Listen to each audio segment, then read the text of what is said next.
একটু পালানোর চেষ্টা করবেন না, পালানোর চেষ্টা করলেই গুলি করে দেবো। আমরা শুনলাম ইনি নাকি একজন পেশেন্টকে ভুয়া চিকিৎসা দিয়ে মেরে ফেলেছেন। আইসিইউ এর পূর্ণ রূপটা কি? আমি আপনাকে সেটা জিজ্ঞেস করেছি, আপনি কাইন্ডলি সেটা বলবেন। আইসিইউ এর কোন রূপ? আসসালামু আলাইকুম। স্যার আসতে পারি? স্যার আসতে পারি? 1 মিনিট পরে আসেন। স্যার আমার খুবই সমস্যা, আমাকে একটু তাড়াতাড়ি দেখেন। তোমাকে বললাম না একটু পরে আসো, আমি ব্যস্ত আছি। না স্যার আমার খুবই সমস্যা। আরে ভাই আমি দেখতেছো যে আমি ব্যস্ত আছি। স্যার একটু পরে করেন, আমাকে আগে ঠিক কেন দেখেন। এগুলো রুগীর জন্য একটা শান্তিতে টিপটপও করতে পারবো না। আচ্ছা ঠিক আছে আসেন, বসেন, আপনি বসেন। হ্যাঁ বলেন, আপনার কি সমস্যা? স্যার আমার পেটে একদিন থেকে অনেক ব্যথা করছে। আচ্ছা সবই তো বুঝলাম, আর কোনো সমস্যা হচ্ছে আপনার? আচ্ছা তোমাকে দেখতে হবে, তুমি একটু আমার এপারে আসো। আপনার নাক তো অনেক দুর্বল, দেখি কোথায় ব্যথা করতেছে? এখানে? জি। বুঝতে পারছি, এই রোগটা সবারই হচ্ছে।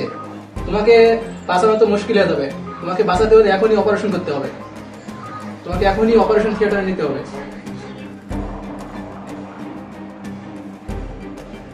আপনি শুয়ে পড়েন। এই নার্স এদিকে আসো তো, একটা টিকটক ভিডিও করো। আমি অপারেশন করবো, তুমি ভিডিও করবে, ঠিক আছে?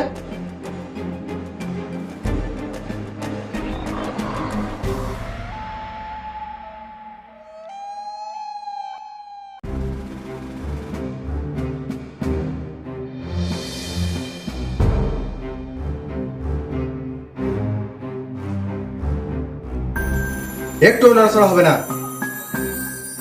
কি আপনি? আমার চেম্বারে ঢোকার পারমিশন কে দিল আপনাকে? অ্যাসিস্ট্যান্ট? এখানে কেউ নেই, ডেকে আর লাভ হবে না, সবাই পালিয়ে গেছে। পালিয়ে গেছে মানে? কে আপনি? এখানে ঢোকার অনুমতি কে দিল আপনাকে? ওই, একটু পালানোর চেষ্টা করবেন না, পালানোর চেষ্টা করলেই গুলি করে দেবো। আমি কি করছি? আমার অপরাধ কি? কোনো অপরাধ পরিস্থিতিতে পালাচ্ছিলি কেন? You under arrest. ওই যেখানে নিয়ে যাচ্ছি সেখানে চল, একটু নড়াচড়া করবি না।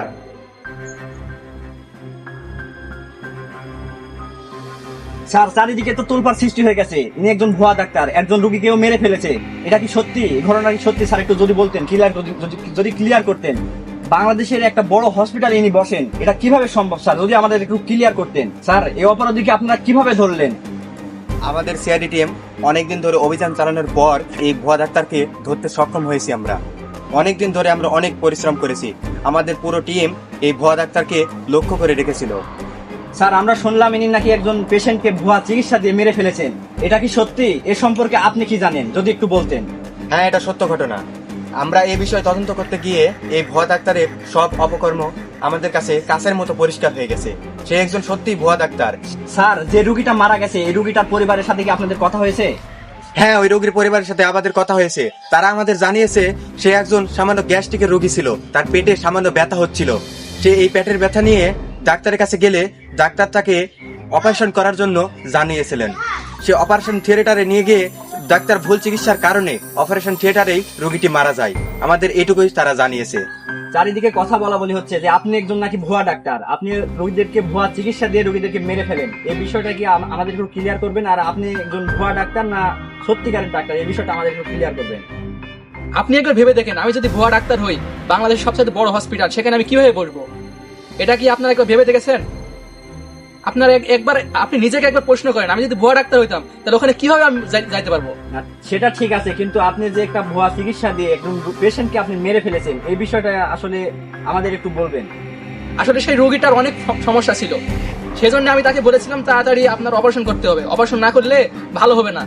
সেজন্য তাড়াতাড়ি তাকে অপারেশন থিয়েটারে নিয়ে গেছিলাম এবং অপারেশন থিয়েটারে অপারেশন করার পর সে মারা গেছে। এখানে আমি কি করতে পারি? এখানে তো আমার কোনো হাত নাই। আমি তাকে আমার সর্বোচ্চ দিয়ে বাঁচানোর চেষ্টা করেছি, কিন্তু সে যদি মারা যায় তাহলে আমি তো কিছু করতে পারবো না। আমরা দেখেছি যে আপনি চেম্বারে বসে থেকে টিকটক ভিডিও তৈরি করেন, আর এটা সামাজিক মাধ্যমেও ভাইরাল হয়ে গেছে। এই বিষয়টা কি একটু জানাবেন? আসলে দেখেন, টিকটক তো এর একটা স্বাধীনতা, সকল মানুষের একটা স্বাধীনতা আছে। এখানে আমি টিকটক করলে সমস্যা কি? আমি তো ডাক্তার হতে পারি, আমি তো, আমার স্বাধীনতা আছে। সেখান থেকে আমার পার্সোনাল বিষয়ে আমি টিকটক করতেই পারি। এখানে তো আপনাদের কোনো মাথা ঘামানোর আমি কোনো বিষয় দেখতে পাচ্ছি না। না, আমরা লক্ষ্য করে দেখেছি ভিডিওতে, অনেক ভিডিওতে আছে যে আপনি টিকটক ভিডিও করছেন, এমন সময় রোগী আসছে কিন্তু আপনি তাদেরকে রেসপন্স না দিয়ে আপনার টিকটক ভিডিও নিয়ে ব্যস্ত ছিলেন।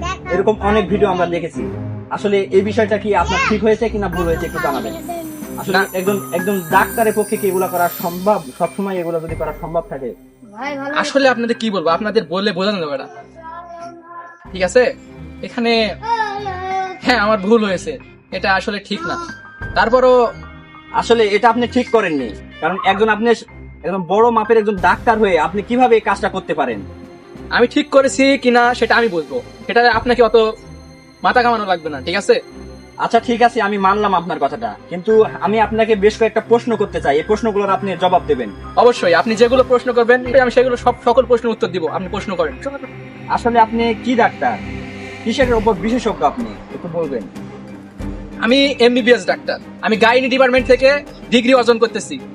আপনি একজন এমবিবিএস ডাক্তার, গাইনি বিশেষজ্ঞ, তারপরেও একজন পেটের ব্যথার রোগীকে আপনি কিভাবে অপারেশন থিয়েটারে নিয়ে গিয়ে অপারেশন করতে পারেন? আমি একজন এমবিবিএস ডাক্তার, আমার অধিকার আছে বলে সেখানে আমি তাকে নিয়ে যেতে পেরেছি, অধিকার না থাকলে তো নিয়ে যেতে পারতাম না। আপনারা এগুলো প্রশ্ন কিভাবে করেন বুঝি না। আচ্ছা ঠিক আছে, তাহলে আপনি আইসিইউ এর পূর্ণ রূপটা একটু বলেন তো। আইসিইউ এর পূর্ণরূপ? জি, এটা তো সিম্পল। আইসিইউতে যারা সিরিয়াসলি রোগী তাদেরকে আইসিইউতে নিয়ে যাওয়া হয়। হ্যাঁ, আইসিইউতে সিরিয়াস রোগীদের নিয়ে যাওয়া হয়, সেটা আমরা সবাই জানি, কিন্তু আইসিইউ এর পূর্ণ রূপটা আপনাকে জিজ্ঞেস করা হয়েছে। আইসিইউতে রোগীদেরকে অক্সিজেন মাস্ক দিয়ে রাখা হয়, তাদেরকে সেখানে যারা সিরিয়াসলি রোগী তাদেরকে সেখানে রাখা হয়, কারণ তারা সেই পরিবেশে তাদেরকে যে বাইরে রাখা হয় তারা মারা যাওয়ার সম্ভাবনা থাকে, সে কারণে তাদেরকে রাখা হয় সেখানে, তাকে আইসিইউ বলে। হ্যাঁ, আইসিইউতে কি করা হয়, কি কাজ সেখানে থাকে আমরা সবাই সেটা জানি, কিন্তু আইসিইউ এর পূর্ণ রূপটা কি আমি আপনাকে সেটা জিজ্ঞেস করেছি, আপনি কাইন্ডলি সেটা বলবেন। আইসিইউ এর পূর্ণরূপ আসলে এখন আমার মনে পড়ছে না। আপনাদের এত প্রশ্ন করলে আমি কি, আমার মাথা কি ঠিক থাকে বলেন? আচ্ছা ঠিক আছে, আমি বুঝতে পেরেছি আপনি কেমন এমবিবিএস ডাক্তার। আচ্ছা ঠিক আছে, আপনি এখন কয়েকটা গ্যাসের ওষুধের নাম বলেন তো। গ্যাসের ওষুধের নাম? গ্যাসের ওষুধের নাম এটা তো সিম্পল বিষয়, ওমি প্লাস, এটা হলো গ্যাসের ওষুধ। ওমি প্লাস। দর্শক আপনারাই দেখেন, ইনি নাকি এমবিবিএস ডাক্তার, ইনি সামান্য একটা গ্যাসের ট্যাবলেটের নাম বলতে পারে না, ওমি প্লাস বলছে, যেটা আমি একজন সাংবাদিক হওয়ার পরেও এই গ্যাসের ওষুধটার নাম আমি জানি, সেটা হচ্ছে ওমিপ্লাজল হবে, আর ইনি বলছেন ওমি প্লাস। আচ্ছা আপনারা বলেন ইনি কেমন এমবিবিএস ডাক্তার? বুঝতে পারছেন তাহলে বিষয়টা? আসলে এতক্ষণে সবকিছু পরিষ্কার হয়ে গেছে, দর্শক সেটা পরিষ্কারলি দেখতেও পেয়েছে। ইনি একজন ভুয়া ডাক্তার, ইনার কাছে আপনারা কেউ আসবেন না। বলছেন ইনি এমবিবিএস ডিগ্রি অর্জন করেছে, আসলে ইনি কোনো এমবিবিএস ডিগ্রি অর্জন করে নাই, ইনি আসলে একজন ভুয়া ডাক্তার, ভুয়াভাবে রোগীদেরকে চিকিৎসা দেয়। আর আপনারা সবসময় সাবধান থাকবেন, সতর্ক থাকবেন, এরকম ভুয়া ডাক্তারের কাছে আপনারা কখনোই আসবেন না, কারণ একটি ভুল একটি জীবনও চলে যেতে পারে। তাই বলছি, আপনারা যে ডাক্তারের কাছে যাবেন সেই ডাক্তার সম্পর্কে আগে ভালোভাবে জেনে বুঝে তারপরে সেই ডাক্তারের কাছে যাবেন, তিনি কি বিষয়ে বিশেষজ্ঞ আর তিনি কি চিকিৎসা করেন, এই বিষয়গুলো আগে আপনারা লক্ষ্য রাখবেন, তারপরে সেই ডাক্তারের কাছে আপনারা চিকিৎসা নিতে যাবেন। এই চল, অনেক হয়েছে, চল। হ্যালো ভিউয়ার্স, আপনাদের কাছে এই ভিডিওটি একটি সতর্কতামূলক মেসেজ হিসেবে আপনাদের কাছে আমরা আমাদের সর্বোচ্চ দিয়ে আপনাদের কাছে প্রকাশ করার চেষ্টা করেছি। আপনারা সবাই সতর্ক থাকবেন এবং এরকম ভুয়া ডাক্তারের কাছে যাওয়ার আগে একবার ভেবে যাবেন যে আপনাদের একটি ভুল আপনার জীবনের সবচাইতে বড় ভুল হতে পারে। সেজন্য কোনো সিদ্ধান্ত নেওয়ার আগে ভেবেচিন্তে সেই সিদ্ধান্তটা নেবেন এবং সবাই ভালো থাকবেন, সুস্থ থাকবেন। আর যাওয়ার আগে একটা কথা বলে রাখি, আমাদের চ্যানেলে যারা নতুন অবশ্যই আমাদের চ্যানেলটি সাবস্ক্রাইব করে দিবেন, আর যারা ফেসবুক পেজ থেকে দেখতেছেন আমাদের পেজটি ফলো করে দিবেন। সবাই ভালো থাকবেন।